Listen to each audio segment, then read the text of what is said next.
हाँ जी बच्चों, कैसे हैं आप सब लोग। तो सबसे बड़ी जो प्रॉब्लम आती है बच्चे को सीएस एग्जीक्यूटिव जब एंटर करता है, तो सबसे जो बेसिक एक प्रॉब्लम है और सबसे बड़ी प्रॉब्लम क्या है कि सर स्टार्ट कैसे किया जाए। ठीक है, तो इस जो वीडियो इसमें मैं बताने वाला हूँ कि जो सीएस एग्जीक्यूटिव के जो ग्रुप वन है कि जो प्रिपरेशन स्ट्रेटजी है वो क्या होनी चाहिए। ठीक है, 4 पेपर है आपको पता है।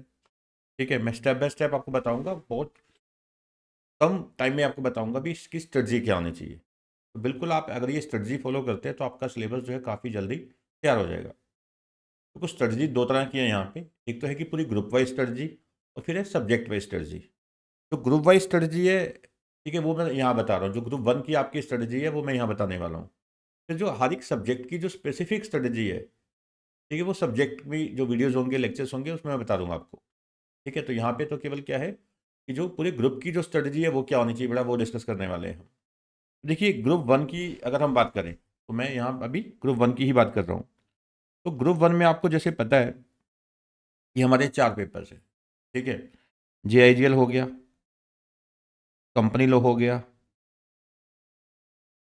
ठीक है, उसके अलावा हमारा जो S B I L L है, ठीक है, और लास्ट में क्या है हमारा जो सी ए एफ एम है, corporate accounting and financial management.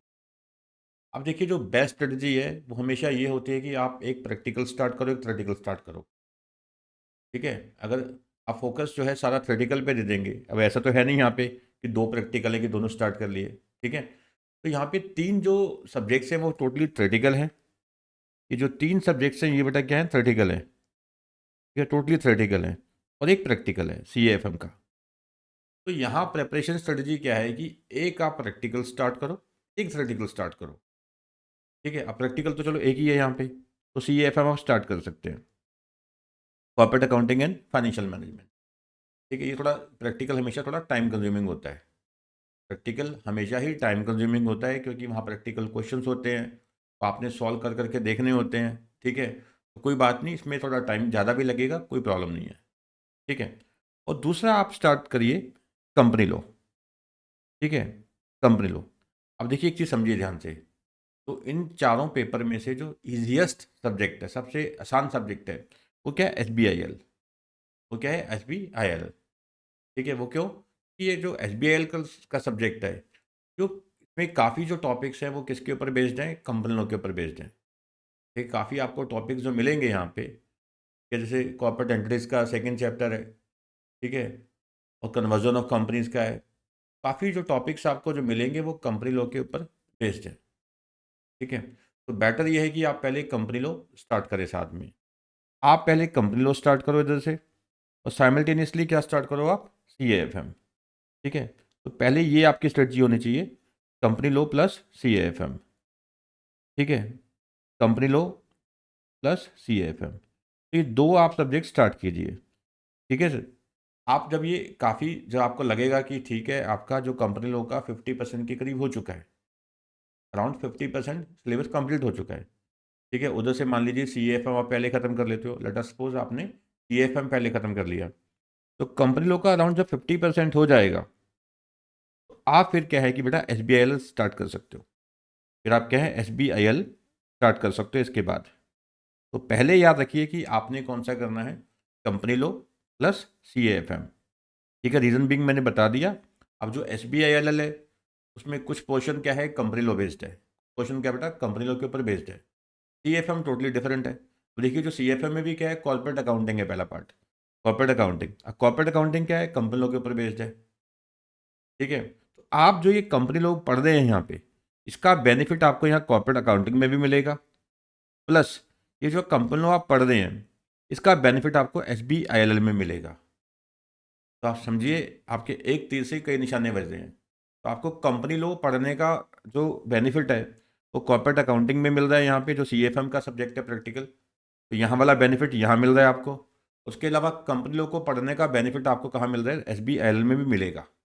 तो पहला तो स्टेप आपका ये है कि आप कंपनी लॉ स्टार्ट करिए, साथ में सी एफ एम स्टार्ट करिए। ठीक है, आपने कंपनी लॉ स्टार्ट करना है, साथ में सी एफ एम।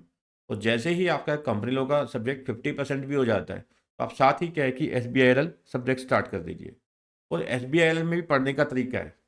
SBL में भी पहले क्या है कि जब स्टार्ट करेंगे तो मैं सब्जेक्ट वाइज स्ट्रेटजी में बताता होता हूँ, ठीक है। तो वहाँ पे भी क्या है, जब आपने कंपनी भी चल रहा है अराउंड 50% हुआ है, साथ ही क्या है कि आपने SBL स्टार्ट कर दिया है, तो यहाँ पे भी वो वाले चैप्टर्स करो जो क्या है कि बेस्ड ऑन कंपनी लॉ हैं, ठीक है, बेस्ड ऑन कंपनी लॉ है, ताकि आपको जिसको बोलते हैं ना, ठीक है, लिवरेज मिल जाती है। तो कंपनी लॉ का बेनिफिट आपने कहाँ उठा लिया, यहाँ पे उठा लिया, ठीक है, SBL में उठा लिया। तो जो chapter based on company law है, जैसे मैंने बताया कि सेकंड चैप्टर है कॉर्पोरेट एंटिटीज वाला, वो चैप्टर हो गया। इसके अलावा जो कन्वर्जन ऑफ कंपनी लॉज है, ठीक है, कन्वर्जन ऑफ कंपनीज है, ठीक है। तो ऐसे चैप्टर्स है, कुछ टॉपिक्स हैं जहाँ पे क्या है कि जो totally based on company law है। तो पहले आपने कंपनी लॉ को स्टार्ट करना है, के साथ ही CFM जो स्टार्ट किया है, तो कंपनी लॉ का आपको बेनिफिट जो मिलने वाला है वो CFM में मिलेगा, कॉर्पोरेट अकाउंटिंग वाले पार्ट में। आपने क्या करना है, तो यहाँ कॉर्पोरेट अकाउंटिंग स्टार्ट कर दिया, ठीक है। तो कंपनी लॉ का जो बेनिफिट है आपको यहाँ मिल जाएगा, ठीक है। और कंपनी लॉ का बेनिफिट आपको SBL में मिलेगा, ये आपको समझ आ गया। तो पहले company law plus CAFM around 50% भी आपका कंपनी लॉ हो जाता है, आप फिर क्या है कि SBL स्टार्ट कर सकते हैं। क्लियर है सर, ठीक है।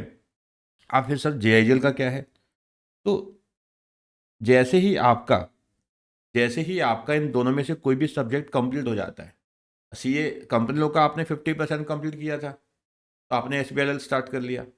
तो जैसे ही आपका मान लीजिए कंपनी लॉ पूरा कंप्लीट हो गया, तो आप JIGL स्टार्ट कर सकते हैं, या CFM पूरा कंप्लीट हो गया फिर भी आप JIGL स्टार्ट कर सकते हैं, ठीक है। तो JIGL फिर आप स्टार्ट कर सकते हैं, jurisprudence interpretation and general law start कर सकते हैं, ठीक है। अब JIGL की भी एक स्ट्रेटजी है, वो उसमें भी एक स्ट्रेटजी है, ठीक है, वो अलग मैं वीडियोस में आपको बताऊंगा। जैसे सब्जेक्ट वाइज जो प्रिपरेशन की स्ट्रेटजी है वो अलग बता दूंगा वीडियो में, ठीक है। तो JIGL में भी क्या है कि कुछ चैप्टर्स क्या हैं बहुत ईजी है, कुछ मीडियोकर टाइप है, कुछ बहुत डिफिकल्ट है, ठीक है। तो हर एक सब्जेक्ट की अलग से स्ट्रेटजी होती है। बट आपने अभी के लिए क्या है कि जो मैंने आपको ये 4 पेपर है ग्रुप 1 के, तो मैंने समझाया है कि आपने क्या स्ट्रेटजी फॉलो करनी है, ठीक है, क्या स्ट्रेटजी आपने फॉलो करनी है, जिससे आपको एक सब्जेक्ट का बेनिफिट दूसरी जगह पे आपको मिल जाए, ठीक है ना बेटा। तो चलिए, तो यहीं वाइंड अप करते हैं। तो आपको जैसे मैंने समझाया है उसी तरीके से आपने स्ट्रेटजी जो है वो फॉलो करनी है, ठीक है ना। बाकी जो सब्जेक्ट वाइज स्ट्रेटजी है, तो जैसे सब्जेक्ट के में अलग अलग मैं आपको तरीके से जो भी स्ट्रेटजी बेस्ट होती है वो आपको समझाऊंगा, ठीक है बेटा। Thank you.